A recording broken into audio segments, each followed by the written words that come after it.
Good morning student. आज हम क्षितिज का पाठ 2 राम लक्ष्मण परशुराम संवाद की व्याख्या समझेंगे। कवि हैं तुलसीदास। तो सबसे पहले कवि परिचय।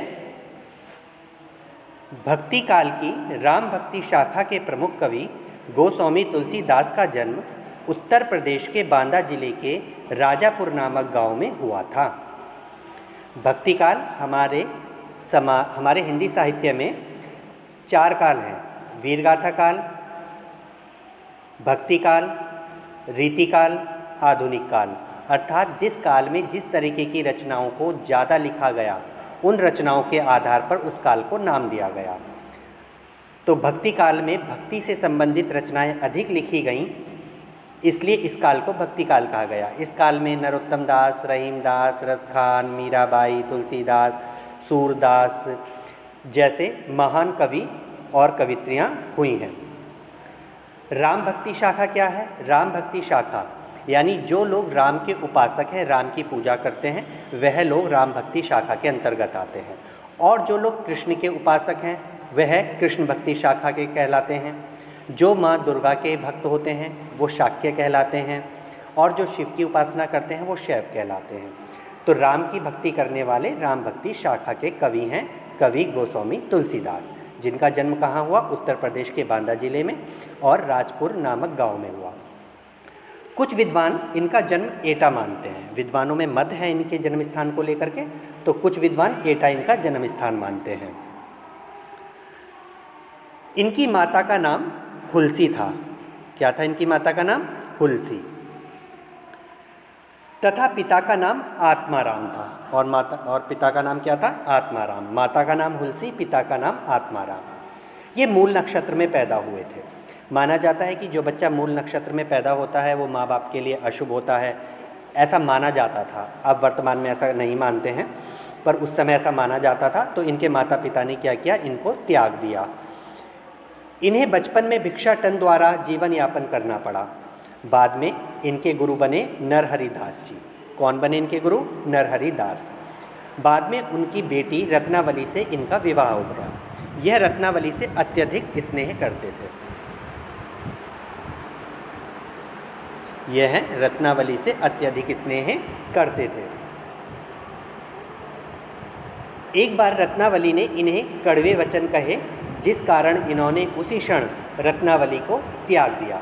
रत्नावली ने इनसे कहा कि तुम जितना प्यार इस हाड़ मांस के शरीर से करते हो, अगर इतना ही प्रेम तुमने ईश्वर से किया होता तो तुम्हारा उद्धार हो जाता। और रत्नावली के मुख से यह वाक्य सुनकर उसी क्षण तुलसीदास जी ने उन्हें त्याग दिया और घर छोड़कर चले गए। 1574 में अयोध्या में रामचरितमानस नामक सुप्रसिद्ध ग्रंथ की रचना इन्होंने की। इनकी मृत्यु सन 1623 ईस्वी में काशी में हुई। कहाँ हुई इनकी मृत्यु? सन 1623 ईस्वी में काशी में इनकी मृत्यु हुई। इनकी मृत्यु के संबंध में एक दोहा प्रचलित है: संवत 1680 गंग के तीर, श्रावण शुक्ल सप्तमी तुलसी तजियो शरीर। इनकी कुछ प्रमुख रचनाएं हैं: रामचरितमानस, जिसका पाठ घर घर होता है, कवितावली, दोहावली, गीतावली, कृष्ण गीतावली, विनय पत्रिका। इसके अलावा इनकी और भी रचनाएं हैं: जानकी मंगल, पार्वती मंगल, रामलला नहचू, बरवे रामायण, वैराग्य संदीपनी तथा हनुमान बाहुक। रामचरितमानस अकेला ऐसा ग्रंथ है जिसने तुलसीदास जी की प्रसिद्धि को चरम शिखर पर पहुंचा दिया। तुलसीदास जी ने प्रस्तुत पाठ राम लक्ष्मण परशुराम संवाद जो है, इसमें चौपाई, दोहा और सोरठा छंद का प्रयोग किया है। अवधी भाषा का प्रयोग किया है और लगभग सभी रसों का समावेश इसमें आया है। और जो पाठ हमारे पास है, इसमें रौद्र रस का अधिक समावेश है।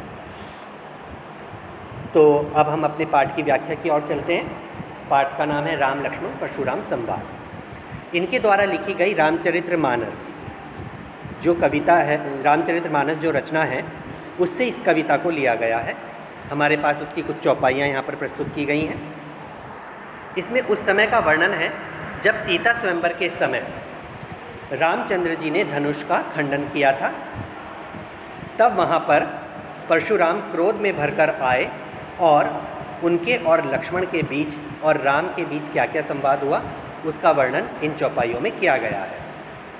तो बच्चों, पहली चौपाई है हमारी, नाथ शंभु धनु बंज निहारा, होई ही क्यों एक दास तुम्हारा, आयसु कहा कहिए किन मोही, सुनी रिसाई बोले मुनि कोही, सेवक सो जो करे सेवकाई, अरि करनी करी करई लराई, सुनहु राम जय शिव धनु तोरा, सहस बाहु सम सो रिपु मोरा, सो बिलगाऊ बिहाई समाजा, नाते मार जय ही सब राजा, सुनी मुनि वचन लखन मुस्काने, बोले परसु धरई अवमाने, बहु धनुई तोरी लरकाई, कबहु न असिरिस कीन गोसाई, एहि धनु पर ममता के ही हेतु, सुनी रिसाई कै भृगकुल केतु, रे नृप बालक काल बस, बोलत तो ही न संभार, धनुई सम त्रिपुरारी धनु, विदित सकल संसार।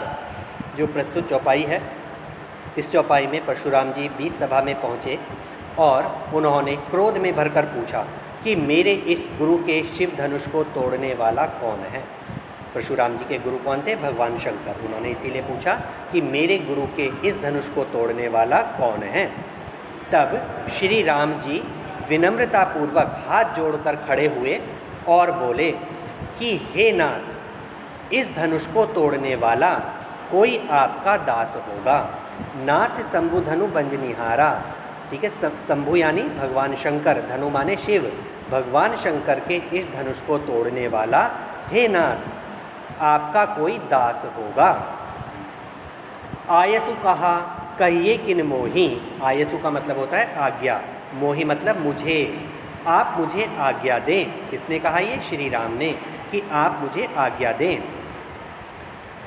सुनी रिसाई बोले मुनि को ही, रामचंद्र जी के मुख से ऐसी बात सुनकर परशुराम को क्रोध आ गया। रिसाई माने क्रोध, ठीक है, तो क्रोध आ गया और क्रोध में भरकर परशुराम बोले, सेवक सो जो करे सेवकाई, सेवक वह होता है जो सेवा का कार्य करे, अरि करनी करी करई लड़ाई, और शत्रु की तरह कार्य करने वाला शत्रु कहलाता है। अर्थात जो सेवक होता है वह सेवा का कार्य करता है और जो शत्रु जैसा कार्य करे वह सेवक नहीं शत्रु होता है। किसने कहा? ये परशुराम जी ने कहा। किससे कहा? श्री रामचंद्र जी से कहा। सुनहु राम जहि शिव धनु तोरा, सहस बाहु सम सो रिपु मोरा। परशुराम जी क्रोध में भरकर बोले कि हे राम सुनो, जिसने भी इस शिव के धनुष को तोड़ा है वह सहस्र बाहु के समान मेरा शत्रु है। रिपु माने शत्रु होता है, रिपु माने शत्रु होता है, सहस्र बाहु के समान मेरा शत्रु है। सहस्र बाहु एक राजा था जो राक्षस जाति से आता था, तो उसको परशुराम जी ने मारा था अपने फरसे की, फरसा यानी कुल्हाड़ी, अपनी कुल्हाड़ी से उसकी 1000 भुजाओं को उन्होंने काट दिया था। ठीक है, उसकी 1000 भुजाएं थीं, इसलिए उसको सहस्त्रबाहु कहा जाता था। इसके पीछे भी एक घटना है कि जो परशुराम जी के पिता थे ऋषि जन्मादग्नि, उनके पास कामधेनु गायें थी। एक बार सहस्त्रबाहु को जब ये बात पता लगी तो उसने उनसे वह गाय मांगी। जन्मादग्नि ऋषि ने देने के लिए मना कर दिया, तो सहस्त्रबाहु ने उनके ऊपर आक्रमण कर दिया और उनसे कामधेनु गायें छीनकर अपने साथ ले गया। जब परशुराम जी को यह बात पता लगी तो उन्होंने सहस्त्रबाहु का वध किया और वह गायें लाकर अपने पिता को वापस कर दी। तो इसीलिए उन्होंने कहा परशुराम जी ने कि जिसने भी शिव धनुष को तोड़ा है वो सहस्त्रबाहु के समान मेरा शत्रु है। आगे सुनिएगा। सो बिलगाऊ बिहाई समाजा, बिलगाऊ माने अलग होना, बिहाई माने छोड़कर, समाजा यानी समाज। तो कहते हैं कि जिसने भी शिव के धनुष को तोड़ा है वह यह राजसभा छोड़कर अलग खड़ा हो जाए, अर्थात इस राज समाज को छोड़कर अलग खड़ा हो जाए।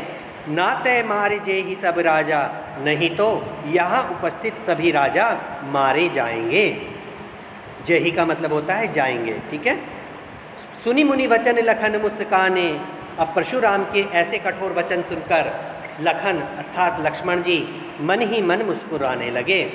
बोले परशु धरई अवमाने, और अपमान करते हुए परशुराम का अपमान करते हुए बोले, बहु धनुई तोरी लड़काई, बहु यानी बहुत, धनुई माने छोटे धनुष, लड़काई माने बचपन, कि हमने बचपन में ऐसे बहुत से छोटे धनुष तोड़े हैं। कबहू ना असी रिस कीन गोसाई, असी माने ऐसी, आपने कभी ऐसा रिस यानी क्रोध नहीं किया, गोसाई माने स्वामी, कि हे स्वामी तुमने कभी ऐसा क्रोध नहीं किया जब हमने बचपन में बहुत से धनुष तोड़े। यही धनु पर ममता के ही हेतु, सुनी रिसाई कह भृगकुल केतु, इसी धनुष पर आपकी इतनी ममता क्यों है? आप अपने क्रोध को रोको नहीं, हमें बताओ। ऐसी वचन सुनकर परशुराम का क्रोध और बढ़ गया। जब लक्ष्मण जी ने उन पर व्यंग्यबाण छोड़ा परशुराम जी के ऊपर, तो उनको और क्रोध आ गया। तो उन्होंने कहा, रे नृप बालक काल बस बोलत तो ही न संभार। काल बस यानी मृत्यु के वश में होकर, नृप माने राजा, कि हे राजकुमार, हे राजा के बालक, तू काल के वश में होकर बोल रहा है। संभार मतलब संभल कर, ठीक है, तू संभल कर रह, तेरा काल तुझसे ऐसी बातें करवा रहा है, तू जरा बातें संभाल कर बोल। धनु ही सम त्रिपुरारी, धनु त्रिपुरारी यानी शिव, ठीक है, कि धनुष के समान तू छोटे छोटे धनुषों को शिव के धनुष के समान बता रहा है। शिव के धनुष के बारे में तो यह संपूर्ण संसार जानता है कि शिव का धनुष कितना महान है। तो बच्चों, ये थी हमारे लेसन 2 की पहली चौपाई और कवि का जीवन परिचय। अगली वीडियो में हम अगली चौपाइयों की व्याख्या समझेंगे। थैंक यू बेटा।